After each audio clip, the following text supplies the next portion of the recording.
Nomad Lounge in Animal Kingdom has had a menu overhaul and we had to try out some of the healthier options on the list. Let's go check them out. Nomad Lounge is a lounge that you cannot make reservations for, but you can join the walk-up waitlist. Just to give you some perspective, we joined the walk-up waitlist via the My Disney Experience app around 11:50 today, and it was going to be about a 70-minute wait. But as we walked around the park to get some steps in, we were pleasantly surprised to be notified via text that our table was ready around the 35-minute mark. You do have about a 10 to 15-minute wait time to show up once you've been notified, so I wouldn't commit to a long ride line while you're waiting. Okay, right into the food we ordered. Nomad's bread and dips for $17 included naan bread with globally inspired dips. The first was a roasted garlic hummus, the second was a roasted eggplant and beetroot spread, and the third was a roasted red pepper and walnut muhammara. The charcuterie and cheese board for $23 had some updates to its meats, cheeses, and accompaniments, so we tried that as well. The grilled beef kefta for $17 was a Middle Eastern inspired beef skewer, harissa hummus, herb, honey yogurt, pickled red onion, and naan bread. Other items that are new on this menu include the sticky pork ribs, the Chinese 5-spice glazed chicken wings, wild mushroom dumplings, and churros with vanilla and blueberry sauce. We were sad to see the chicken satay skewers gone and the land salad that you can still order at Tiffin's next door is gone, but I will say the new items are a positive addition here. Let's break it down. First, we have the charcuterie board. Here's our server's explanation of the platter. So here's going to be your naan and your dip trio. Here you have an eggplant and beetroot spread, a garlic hummus, and a red pepper muhammara in your veggies. We were able to do that. Thank you, that's awesome. Yeah, you have your beef kefta that has a hummus, a honey yogurt sauce on there. Awesome. And then you have your charcuterie board.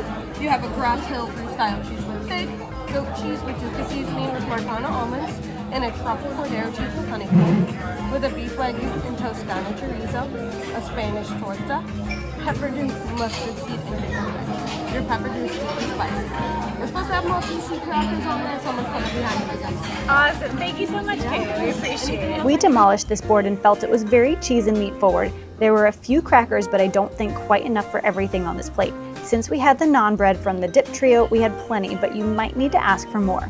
I think all of the cheeses here were pretty mild in flavor, and the brie and goat cheese were very creamy.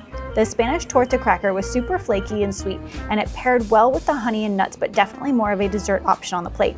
In general, a board like this with lots of cheeses and cured meats is going to be higher in fat with moderate levels of protein, and the jams or honeys will add some sugar, carbohydrates, and of course the crackers will be a starchy carb. We love the simplicity of the ingredients on this board. Next, the trio of dips.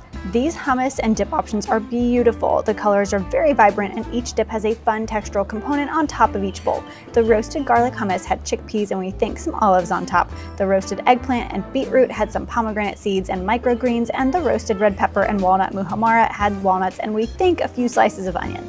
Fun fact, the muhammara dip used to be on the land salad we just mentioned, so a small piece of that salad is still here. Overall, the naan bread was a little plain, but it paired well with the flavors from the dips, and we had 3 large pieces of bread, so there was plenty to go around. The garlic hummus was very mild and rather lacking in garlic flavor, which is fine by me on a park day, and probably great for a pickier eater in your group.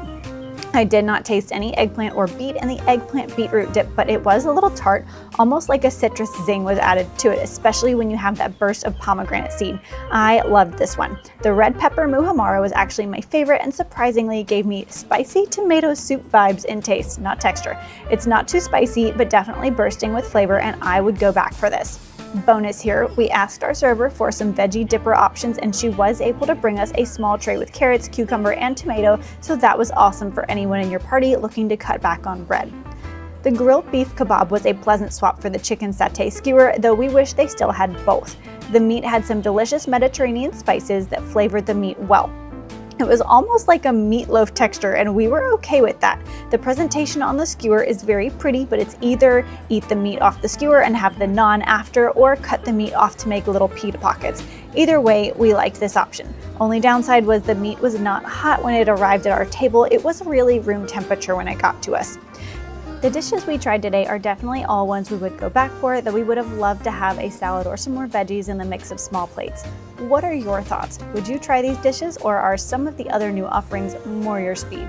If you're still with us, hit that subscribe button. We really appreciate it. Thank you for joining us today, and we will see you in the next video. I'm Danny with Healthy Disney, and I'm here to show you how to live your best healthy lifestyle at Walt Disney World and beyond. Bye for now.